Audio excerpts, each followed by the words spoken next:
My sister stole my husband, but said it was my fault. The night I found them together felt like the universe cracked open just to swallow me whole.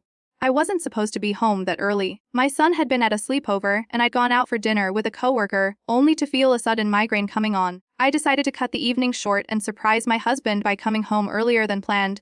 I thought maybe we could spend a quiet night together, like we used to. It was raining when I pulled into the driveway, the kind of heavy downpour that made everything feel heavier than it was. The house was dark except for a light glowing faintly from the guest room window. That struck me as odd. We hadn't used that room in weeks. I let myself in quietly, thinking I'd playfully scare him. Maybe he was watching TV in there, or reading. I took off my shoes, padded down the hall, and eased open the door. What I saw is burned into my memory like a brand. My sister was there, my younger sister, the one who used to braid my hair and cry on my shoulder when boys broke her heart. She was in the bed tangled in sheets. My husband was beside her, his arms slung over her waist. They were asleep, or so it seemed, until the door creaked louder than I'd meant for it to. They both stirred. My sister's eyes opened first. When she saw me, her face went from confusion to horror in a heartbeat. My husband sat up next, blinking, then quickly reaching for a pillow to cover himself. No words, not yet. Just silence, electric and roaring. I stood frozen, my breath shallow, heart thudding in my ears. "Wait," he said, his voice groggy and unsure. "It's not what it looks like." That line, that cliché. I almost laughed, but nothing about this was funny. My sister didn't speak at all. She just pulled the sheet tighter and turned her face away from me, as if that would undo what I'd seen.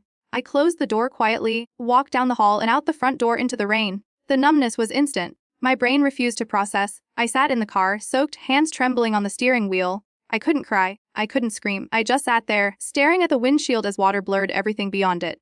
10 years of marriage.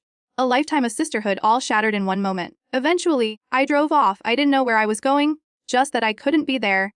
I spent the night in a motel, staring at the ceiling, replaying that moment again and again. The image of them together, the betrayal etched into my mind. The next morning, I didn't go home. I went to my best friend's place and told her everything. She listened in silence, her face a mix of pity and disbelief. She made me tea. I didn't drink it. I checked my phone, 12 missed calls from him, 2 texts from her. One just said, "Please talk to me." The other was simply, "I'm sorry." Sorry didn't cover it. In one night my family unraveled, and I had no idea what came next. But the worst part, I still wanted to believe there was some explanation, some way to fix it. Because I loved them both, and I couldn't understand how they could do this to me. That was just the beginning. Before that night my life was the kind people envied, or at least pretended to. We lived in a modest but warm house in the suburbs, filled with the kind of chaos that comes from raising a 7-year-old boy. My husband Dan worked in tech. He wasn't flashy or overly romantic, but he was reliable, steady, or so I thought. I worked part-time at a local community center and spent most of my days juggling chores, carpools, and homework sheets. My sister Mia was a frequent presence in our home, ever since